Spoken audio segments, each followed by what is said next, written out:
मुझे एक माता जी ने कहा, अरे महाभारत, मैंने कहा महाभारत पढ़ा कीजिए, रामायण पढ़ा कीजिए। उन्होंने कहा महाभारत और महाभारत रखने से तो लड़ाई हो जाती है। मैंने कहा रामायण रखने से कौन सी शांति हो गई? विचार कीजिए, अरे महाभारत पढ़ा नहीं है। इसी प्रकार हमारे समाज में इतनी भ्रांतियां हैं कि हमको पता ही नहीं चलता।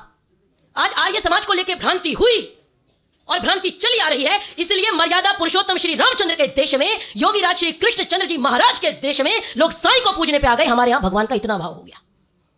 मेरी बात कटु लगेगी, आप ये समझिए नीम का काम करने के लिए उपस्थित हूं। बुरी लगे तो लगे, सत्य के ग्रहण करने और असत्य के छोड़ने में सर्वदा उद्यत रहना चाहिए। आर्य समाज के विषय में भ्रांतियां इसलिए फैलाई गई, पहले यह बताती हूं क्यों फैलाई गई एक लाइन में। क्योंकि उनको पता था अगर प्रत्येक व्यक्ति वैदिक विचारधारा को जान लेगा, आर्य समाज में चला जाएगा, तो तुम्हारी दुकानों पर ताले लग जाएंगे।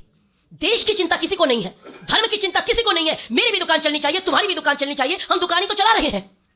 आप विचार करो, इस दुनिया में इतने मत मतांतर संप्रदाय हैं, लेकिन सबसे ज्यादा प्रचारक किसके हैं जी?